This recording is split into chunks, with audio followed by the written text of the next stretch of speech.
नमस्कार, आप देख रहे हैं 4 पीएम और मैं हूं आपके साथ निधि तिवारी। सुप्रीम कोर्ट में आज उस वक्त हड़कंप मच गया जब एक वकील ने सुप्रीम कोर्ट के अंदर सीजेआई गवाही पर हमला कर दिया। वकील भरी अदालत में चिल्लाने लगा कि सनातन का अपमान नहीं सहेंगे और फिर उसने सीजेआई गवाही की तरफ जूता तक अपनी फेंकने की कोशिश की। हालांकि वहां मौजूद सुरक्षा कर्मियों ने उसे तुरंत रोक लिया, उसे हिरासत में ले लिया। लेकिन भले ही सुप्रीम कोर्ट में मौजूद पुलिस ने उसे हिरासत में ले लिया, पर इससे बहुत ही गंभीर सवाल हो गए खड़े हो गए सिक्योरिटी को लेकर के, क्योंकि सुप्रीम कोर्ट के अंदर इस तरह की घटना होना बेहद ही निंदनीय बात है। और उसके बावजूद इस तरीके के नारे लगाना, वो भी सीजेआई के सामने, आप सोच सकते हैं कि कितनी बड़ी बात है। बताया जा रहा है कि जो सीजेआई गवाही ने एक बार अभी कुछ दिन पहले ही टिप्पणी की थी, उसको लेकर के गुस्सा था और उसी को लेकर के जो वकील आया, वकील की वेशभूषा में वो शख्स आया और उसने जूता फेंकने की कोशिश की। इस पर सिक्योरिटी ने उसे हिरासत में ले लिया, उससे पूछताछ की जा रही है। लेकिन इसको लेकर के गंभीर सवाल जो खड़े हुए हैं, इसको लेकर आज हम चर्चा करेंगे। साथ ही साथ कैसे सुप्रीम कोर्ट ने सोनम वांगचुक के मामले में केंद्र की मोदी सरकार को नोटिस जारी किया है और क्या सवाल जवाब किए हैं, इसको लेकर भी चर्चा करेंगे। और साथ ही साथ आप देख रहे थे कि आज बिहार के चुनाव का ऐलान हो जाएगा, शाम को प्रेस कॉन्फ्रेंस की जाएगी। लेकिन उससे पहले जब कल प्रेस कॉन्फ्रेंस की गई ज्ञानेश कुमार की तरफ से, और उसमें ज्ञानेश कुमार ने जो कुछ भी कहा है, जिस प्रकार से सवालों के जवाब नहीं दिए गए हैं विपक्ष के भी, ना ही पत्रकारों के, ना ही आम जनता के, उसको लेकर भी सवाल खड़े हो रहे हैं। और इन तमाम सवालों को लेकर के हम चर्चा करेंगे और इस चर्चा में हमारे साथ मौजूद हैं प्रोफेसर कुलस्वामी सर। सर, बहुत बहुत स्वागत है आपका। तो सर, जिस प्रकार हम देख रहे हैं कि लगातार खबरें आती रहती हैं किसी तरीके की सिक्योरिटी कोलैप्स की, लेकिन आज सुप्रीम कोर्ट में जिस तरीके का वाकया हुआ, देखिए लिखा हुआ है कि सुप्रीम कोर्ट में सीजेआई गवाही पर हमले की कोशिश, वकील ने जूता फेंकना चाहा, नारा लगाया सनातन का अपमान नहीं सहेंगे। और लिखा है सुप्रीम कोर्ट में वकील ने सीजेआई की ओर फेंका जूता, मचा हड़कंप। फिर क्या बोले जस्टिस बी आर गवई। और अंदर की खबर है वो भी मैं आपको पढ़कर सुना देती हूँ। और इसमें लिखा हुआ है कि घटना उस वक्त हुई जब सीजेआई की अध्यक्षता वाली बेंच वकीलों के मामलों की सुनवाई के लिए मेंशन सुन रही थी। बताया जा रहा है कि वकील राकेश किशोर जज के डायस के करीब पहुंचा और जूता उतारकर फेंकने की कोशिश की। हालांकि सुरक्षा कर्मियों ने समय रहते उसे रोक लिया। सुरक्षा कर्मी जब आरोपी वकील को पकड़कर बाहर ले जा रहे थे, तब भी वो सनातन का अपमान नहीं सहेंगे का नारा लगा रहा था। आगे इसके बाद जो हुआ, घटना के बाद सीजेआई ने अदालत में मौजूद वकीलों से अपनी दलीलें जारी रखने को कहा। साथ ही बोला कि इस सबसे परेशान ना हो, मैं भी परेशान नहीं हूं, इन चीजों से मुझे कोई फर्क नहीं पड़ता। माना जा रहा है कि वकील सीजेआई गवाही की मध्य प्रदेश के खजुराहो में भगवान विष्णु की 7 फुट ऊंची सिरकटी मूर्ति की पुनर्स्थापना पर की गई टिप्पणियों से नाराज था। सीजेआई ने 16 सितंबर को खंडित मूर्ति की बहाली की मांग वाली याचिका खारिज करते हुए कहा था कि जाओ और भगवान से खुद करने को कहो। तुम कहते हो भगवान विष्णु के कट्टर भक्त हो, तो जाओ उनसे प्रार्थना करो। ये टिप्पणी की थी सीजेआई गवाही ने। उसके बाद खूब हंगामा भी हुआ था और इसको लेकर के सीजेआई गवाही ने सुप्रीम कोर्ट के अंदर बाद में बयान भी दिया था और कहा था कि मेरी टिप्पणी को गलत तरीके से लिया गया है और मैं किसी भी धर्म का अपमान नहीं करता हूं। लेकिन अब जो ये घटना हुई है सर, ये बहुत ही गंभीर सवाल खड़ी कर रही है कि देश की ये हालत हो गई है और लोगों की इतनी हिम्मत हो गई है कि वो देश की सबसे बड़ी संवैधानिक संस्था के प्रमुख के सामने इस तरह की घटना हो और इस तरीके के नारे लगाए जाए। आपको क्या लगता है सर? जय संविधान। देखिए निधि, हम लोग बहुत दिनों से ये खतरा महसूस कर रहे थे और बता रहे थे कि जो समाज के अंदर जहर घोल दिया गया है और बहा दिया गया है, अब इसको रोक पाना मोदी जी के लिए और अमित शाह जी के लिए भी संभव नहीं है। देखिए, सनातन धर्म के नाम पर, देखिए अगर आप गवाही साहब को इस तरह से अपशब्द कह रहे हैं और उन पे अटैक करने की कोशिश कर रहे हैं, तो रामकृष्ण परमहंस के बारे में आप क्या कहेंगे? भाई, रामकृष्ण परमहंस ने भी तो बिल्कुल यही बात कही थी, उन्होंने भी तो यही कहा था कि, लेकिन चलिए उस विवाद में नहीं पड़ते। असली मुद्दा ये सनातन है क्या? एक तरफ कहते हैं कि सनातन जो है वो समावेशी है, सनातन जो है सबको समेट के चलता है। मैं मूर्ति पूजक हूं, लेकिन अगर कोई व्यक्ति अंबेडकर साहब को मानता है और वो मूर्ति पूरा का विरोधी है, या वो पेरियार को मानता है, या वो नारायण गुरु को मानता है, या वो आर्य समाजी है, मूर्ति पूजा नहीं करता, भाई आर्य समाज की स्थापना क्यों हुई? आर्य समाज ने हवन की व्यवस्था क्यों की? उन्होंने कहा मूर्ति पूजा नहीं करेंगे, हमारे लिए तो अग्नि जो है वही भगवान है, वही देवता है। तो इसका मतलब यह है कि अलग अलग प्रकार के मतों को मानने वाले, इसका मतलब आप दलितों को भी सनातनी नहीं मानते, आप पेरियार को मानने वालों को भी सनातनी नहीं मानते, बाकियों को आप छोड़ दीजिए, आप जैनियों को क्या मानेंगे, आप बौद्धों को क्या मानेंगे, आप सिखों को क्या मानेंगे, आप मुसलमानों को क्या मानेंगे। तो अगर ये जो वकील साहब ने जो ये किया, अगर इनकी परिभाषा समझा जाए, भाई देखिए, जो हम लोगों के विचारों से सहमत नहीं है, जो मूर्ति पूजा से सहमत नहीं है, भाई मूर्ति पूजा करना है करिए, नहीं करना है मत कीजिए। और ये बात देखिए, इसमें कहीं कोई दो राय नहीं कि आज के तारीख में पूरे विश्व की स्थिति क्या है निधि। चीन ने एक ऐसी मशीन बनाई है कि अगर आप हॉस्पिटल जाएं तो आपको डॉक्टर की भी आवश्यकता नहीं। आप जाइए, वहां जाके कांटेक्ट कीजिए, मशीन अपने आप आपके सारे टेस्ट कर लेगी, डायग्नोसिस कर देगी और आपको प्रिस्क्रिप्शन दे देगी। ये तो हो रहा है डेवलपमेंट, ये तो हो रहा है 25वीं सेंचुरी में चलने की कवायद।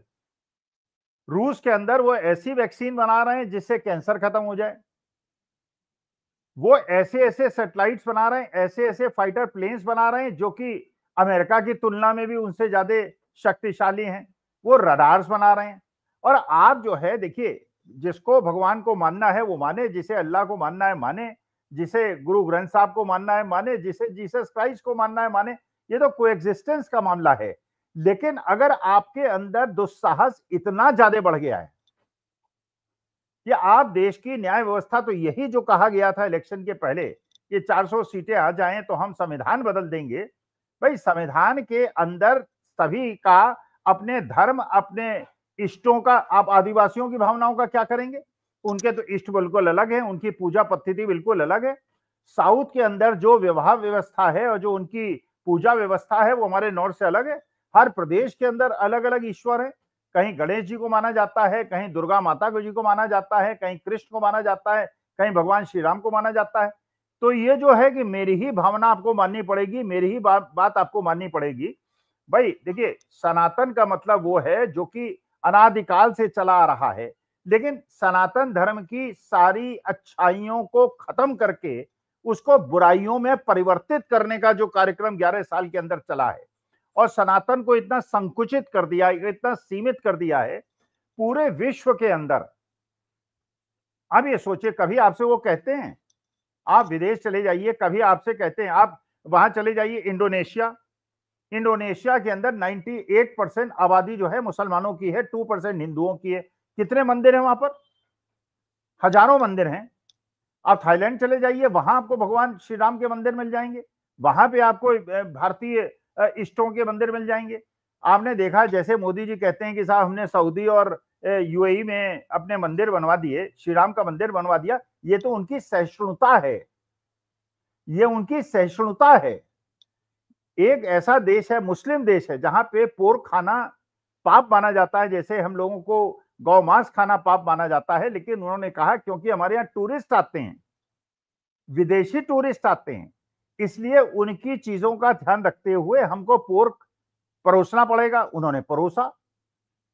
तो यहां पे अगर आप इतने ज्यादा संकुचित हो जाएंगे और चाहेंगे कि आपकी ही मान्यता सब लोग मानने लगे, तो आप अलग थलग पड़ जाएंगे, जैसे आज की तारीख में आप पड़ गए। पूरा विश्व के अंदर कोई देश, रूस ने जो उन्हें इंजन दे रहा था पाकिस्तान को, भारत ने उसमें आपत्ति की थी कि ये इंजन जो है ये आप पाकिस्तान को सप्लाई ना करें। उन्होंने कहा नहीं, हम तो सप्लाई करेंगे। वो रूस जो 70 साल से हमारा दोस्त है, अमेरिका आपके खिलाफ रोज नई नई कार्रवाई कर रहा है। अब डुअल जो वहां पे सिटीजनशिप है, उस पर भी उसने नियम बदल दिए हैं।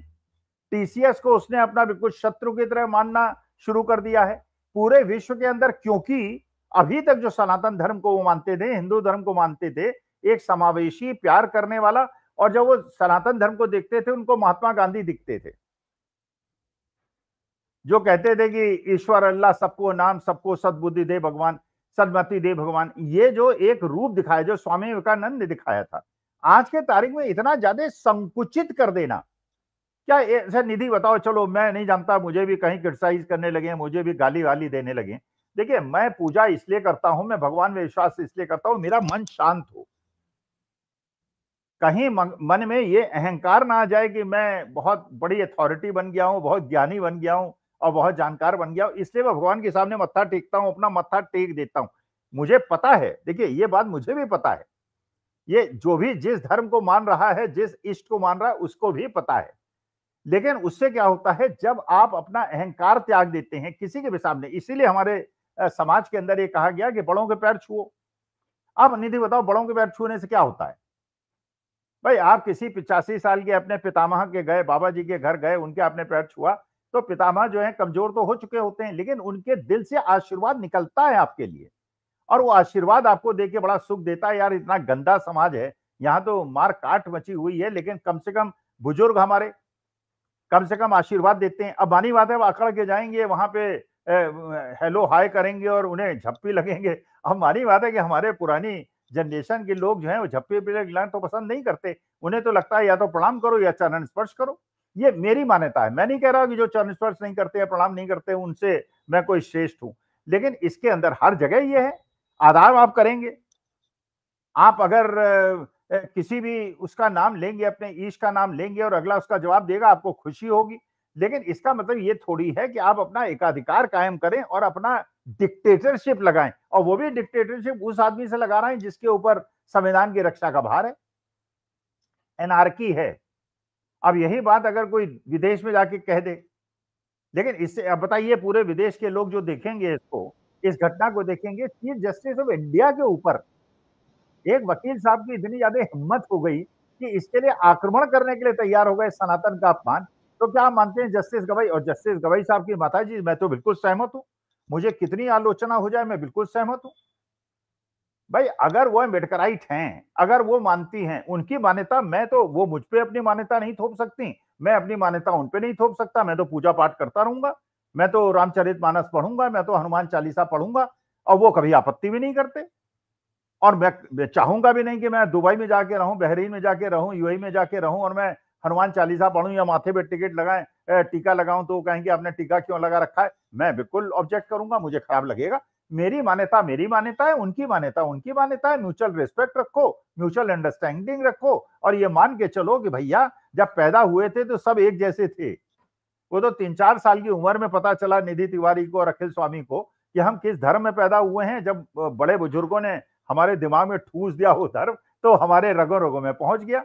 ऐसे ही मुसलमानों के यहाँ पहुंचा, ऐसे ही सिखों के यहाँ पहुंचा, इसलिए ईसाइयों के यहाँ पहुंचा, ऐसे ही हमारे यहाँ पहुंचा। इसके लिए आपस में शत्रुता रखने का क्या मतलब है? क्या शत्रुता रखना और इस प्रकार का व्यवहार सनातन सम्मत है? मुझे तो नहीं लगता सनातन सम्मत है।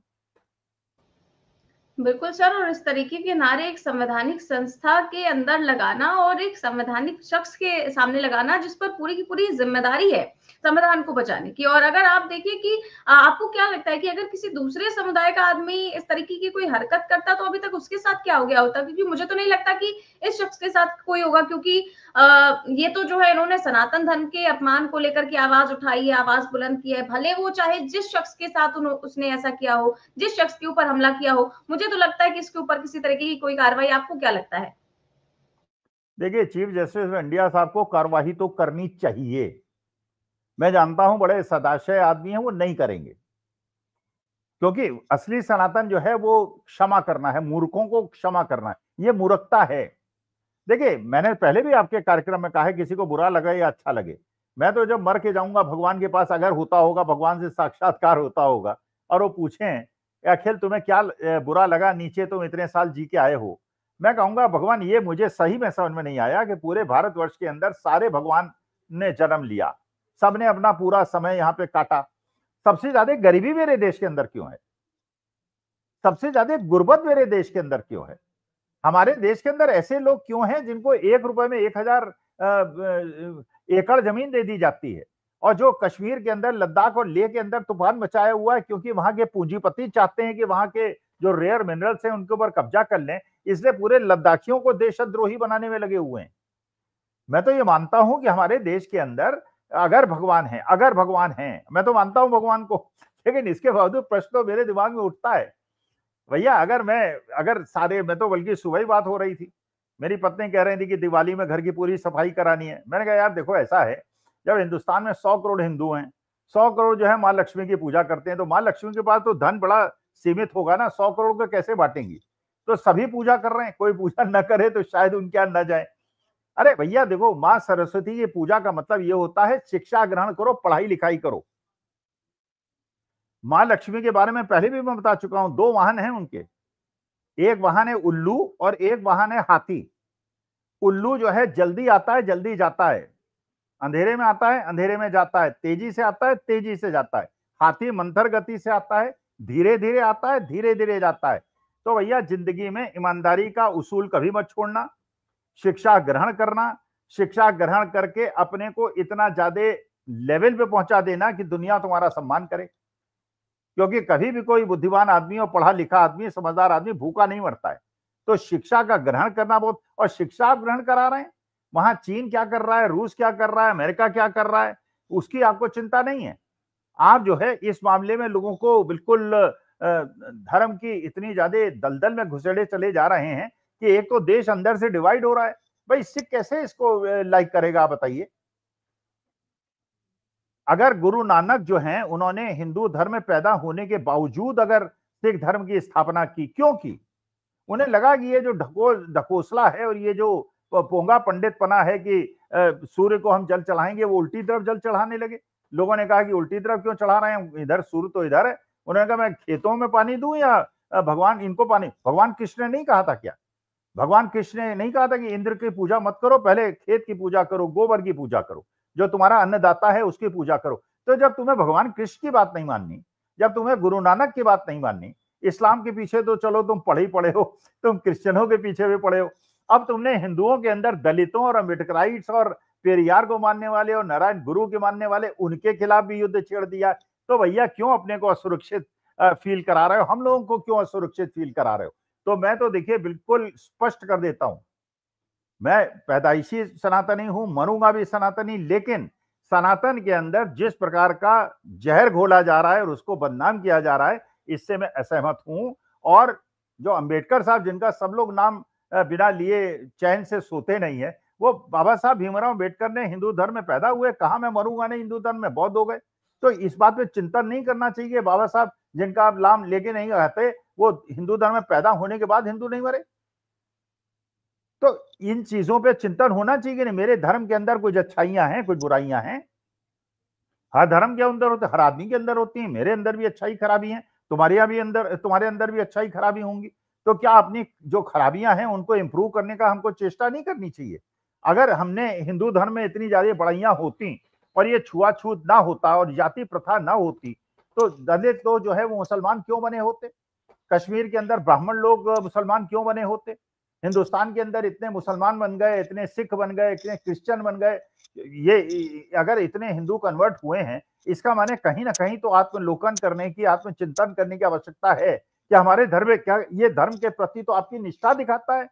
और ये जो जस्टिस गवर्नर ने कहा, ये तो बिल्कुल सही। पूजा करिए, आप सुबह आधे घंटे नहा धो के शुद्ध होके भगवान के सामने मत्था टेकिए, हवन कीर्तन जो करना है करिए, और उसके बाद अपने काम पे लग जाइए। कर्मण्येवाधिकारस्ते मां फलेषु कदाचित। कर्म कीजिए, कर्म नहीं करेंगे, ढोंग ढकोसला करेंगे, टीका वीका लगाएंगे, जैसे कौन से स्वामी जी आजकल पकड़े गए हैं, जो उन्हें अब उनकी सारी खबरें निकल रही हैं, किस प्रकार से लड़कियों को वो भेजा करते थे दुबई शेखों के पास, और किस प्रकार की उनकी वीडियो और व्हाट्सएप टॉर्च, ये गेरुआ पहने हुए थे ना, और अब जेल में भी कह रहे हैं कि साहब मुझे गेरुआ पहनने की अवसर दिया जाए, मैं संत हूं। ये संत हैं? ऐसे लोग सनातनी संत होते हैं?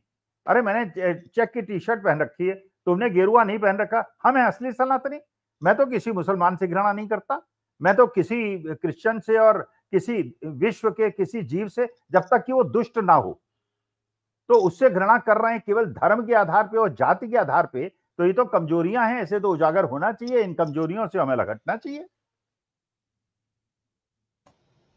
बिल्कुल सही बात कही सर आपने। और आज सुप्रीम कोर्ट में ही एक और मामला हुआ है। सोनम वांगचुक को जेल से रिहा करने की जो मांग वाली याचिका थी, जो अर्जी थी, उस पर आज सुप्रीम कोर्ट में सुनवाई हुई। और जो सोनम वांगचुक की पत्नी थी, उनकी याचिका पर सुनवाई करते हुए केंद्र सरकार को नोटिस जारी किया गया है सुप्रीम कोर्ट की ओर से।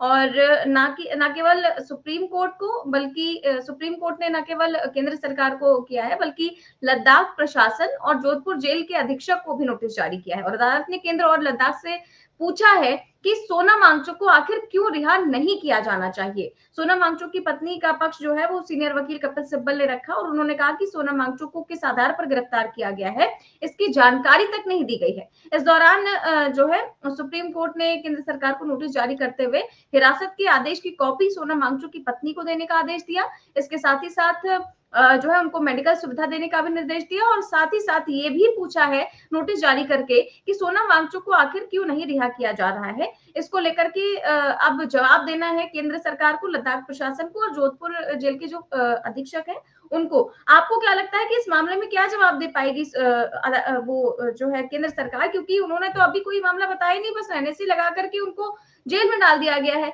सिर्फ इसलिए क्योंकि वो एक आवाज उठा रहे थे अपने राज्य का दर्जा प्राप्त करने के लिए। देखो सीधी सी बात यह है, ये सरकार जो है ये ऐसे रिएक्शन देती है, इसको कहते हैं नी जर्क रिएक्शन। इन्हें लगा कि सोनम वांगचुक जो है बड़े पॉपुलर लीडर हैं, गांधीवादी लीडर हैं, लद्दाख लेह के अंदर एक बहुत बड़ा एक ऐसा भावना लोगों की उपज रही है, जिससे कि क्योंकि वहां के जो मेंबर ऑफ पार्लियामेंट है भारतीय जनता पार्टी के, वो खुद कह रहे हैं कि चीन जो है हमारे लोगों को वहां चारागाह में नहीं जाने देता है, हमारी जमीन हथियाए जा रहा है। और ये गांधीवादी व्यक्ति जो वहां भूख हड़ताल में बैठा हुआ था, इसको दोष, लेकिन ये नहीं समझते हैं आपने अरेस्ट करके तो अपनी ज्यादा परेशानियां वहां मोल ले ली हैं। जितना विरोध आपका लेह लद्दाख में था उससे ज्यादा हो गया। मैं एक भाषण इनका लेक्चर सुन रहा था सोनम वांगचुक का, वो कह रहे हैं कि जब आपने यूनियन टेरिटरी बनाया था लद्दाख को तो हम लोग बड़े खुश हुए थे, और खुद कह रहे हैं कि मैं मोदी जी का बहुत बड़ा प्रशंसक हो गया था, हर जगह जाके मैंने प्रशंसा की है। लेकिन भारतीय जनता पार्टी के जो घोषणा पत्र था उसके अंदर था कि हम इसको शेड्यूल 6 में लाएंगे और इसको विशेष राज्य का दर्जा देंगे, वो आपने दिया नहीं, बाद में मुकर गए। ये भी बता रहे हैं सोनम वांगचुक ये इसलिए आप नहीं कर रहे हैं क्योंकि बड़े बड़े पूंजीपतियों की निगाह है वहां पे, जैसे वो झारखंड में है और छत्तीसगढ़ में है। जैसे आज अमित शाह साहब ने भी कहा है कि हम जो है इतने दिनों के अंदर जो है बिल्कुल नक्सलाइट खत्म कर देंगे। हो क्या रहा है, वहां जंगल काट रहे हैं, आदिवासियों को उनके घरों से उजाड़ रहे हैं, और अगर वो विरोध करते हैं उनको नक्सलाइट बना के मार रहे हैं। अरे हमारे देश के अंदर अगर प्राकृतिक वातावरण जो है, अगर जंगल नहीं होंगे तो भैया देखो, डेवलपमेंट एक चीज होती है, शुद्ध सांस भी तो लेने की जगह होनी चाहिए कि नहीं होनी चाहिए। सारे जंगल उजाड़ देते हैं, कहीं कुछ बना देते हैं, कहीं अडानी जी कुछ बना देते हैं, कहीं कोई किसी दूसरे कहीं 1000 एकड़ उसको 1 रुपए में दे देते हैं। तो ये जो विश्व के अंदर पूरी परिस्थिति हमारी बन रही है कि क्या ये पूंजीवाद इतना ज्यादा हो जाएगा कि जो गरीब आदमी अपनी आवाज उठाएगा, तो सोनम वांगचुक की बात क्या आपको नहीं लगता कि सही है?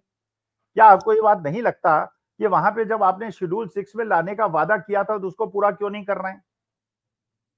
सोनम वांगचुक तो आपके प्रशंसक थे ना, उनका जो पाकिस्तान में भी इन्होंने भाषण दिया है उसमें मोदी जी की बड़ाई की है, उसके बाद आप इतनी बदनामी उनके कर रहे हैं, और उनको बिल्कुल और करके उनकी पत्नी भी वहां जाके धरने पे बैठ गई। कोर्ट ने भी उसकी कॉग्निजेंस, बनी बात है इनके पास कोई जवाब नहीं है, जवाब ये दे नहीं पाएंगे। वही गोदी मीडिया को कुछ क्लिप्स दे दिए थे कि अगर पिछली बार अगली बार चीन आएगा तो कौन उसका प्रतिरोध करेगा। अरे भाई देखो सीधी सी बात यह है, लद्दाखी और लेह के लोग और वहां के बॉर्डरिंग एरिया के लोग, देखिए हिंदुस्तान का भी एक भी मुसलमान ऐसा नहीं है जो ये नहीं जानता कि Bharatvarsh is a superior country than Pakistan. तो पाकिस्तान के साथ सहानुभूति रखने का कोई प्रश्न ही नहीं उठता, इतना कॉन्फिडेंस मुझे अपने देश पे है। और ये ऐसी चीज है जो सब जानते हैं भाई, कहाँ एक दिन के अंतर में हम दोनों आजाद हुए, वो बर्बाद हो गया, हम आबाद हो गए, हम चौथी अर्थव्यवस्था बन गए, वो कहीं का नहीं रहा। लेकिन आज के तारीख में देखिए विदेश नीति का हमारा बंटाधार कैसे किया है कि जो देश बिल्कुल आर्थिक रूप से बर्बाद हो गया, उसको तो सारे वर्ल्ड बैंक, IMF और दुनिया भर के लोग लोन दे रहे हैं, और हमारी बात कोई सुनने को तैयार नहीं है। रूस भी उसको इंजन दे रहा है, अमेरिका भी उसकी मदद कर रहा है, चीन भी उसकी मदद कर रहा है, और तुर्की भी उसकी मदद कर रहा है, अजरबैजान भी उसकी मदद कर रहा है। और हमारे लोगों को केवल हिंदू मुसलमान नैरेटिव, कहीं बौद्धों के पीछे लग जाओ, कहीं क्रिश्चियनों के पीछे लग जाओ, कहीं इसे परेशान करो, कहीं उसका मकान तोड़ो, कहीं उसको बुलडोजर करो, इस प्रकार की चीजें चल रही हैं। बिल्कुल सर, और बुलडोजर को लेकर भी सीजेआई ने टिप्पणी की और कहा कि भाई ऐसे लोकतंत्र नहीं चलता है।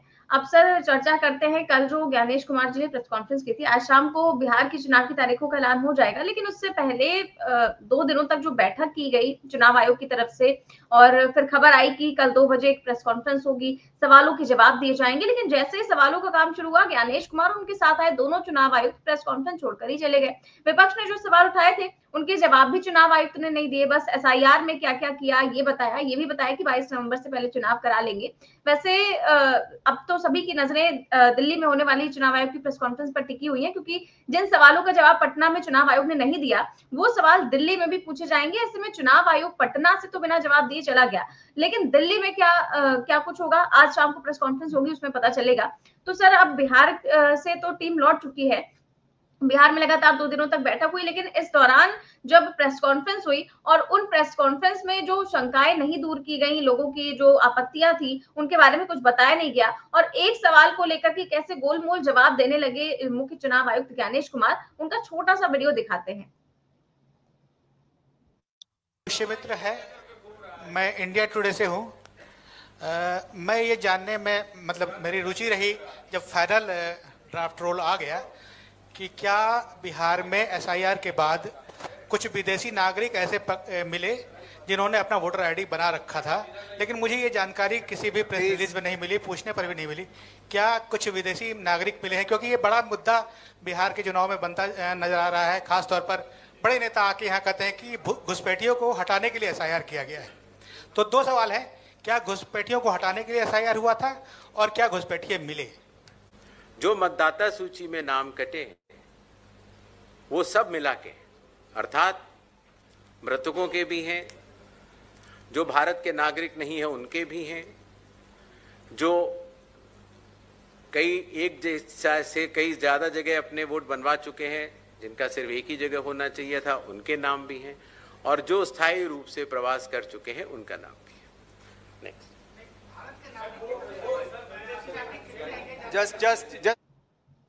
तो सर देखिए, सवाल था घुसपैठियों को लेकर के और कैसे गोलमोल जवाब दे दिया गया। सवाल था कि बिहार में विदेशी घुसपैठिए वोटर मिले हैं, और अगर मिले हैं तो कितने मिले हैं, तो बिल्कुल ही उसको घुमा दिया गया।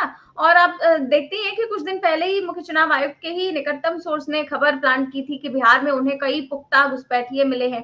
फिर उस प्लांट की गई खबर, कई डिबेट्स भी हुए उस पर, कई सारे चर्चाएं हुई, हिंदू मुस्लिम भी हुआ, और फिर अब देखिए ये पूरी की पूरी खबर दबा दी गई और एक भी घुसपैठिया एसआईआर लिस्ट में नहीं मिला। और अब सवाल पूछने पर भी इस तरीके का जवाब दिया जा रहा है। क्या आपको लगता है कि मुख्य चुनाव आयुक्त ज्ञानेश कुमार भी, मतलब हमेशा ऐसा होता है कि बेचारे प्रेस कॉन्फ्रेंस करने आते हैं और अपने ही सवालों में फंस के चले जाते हैं?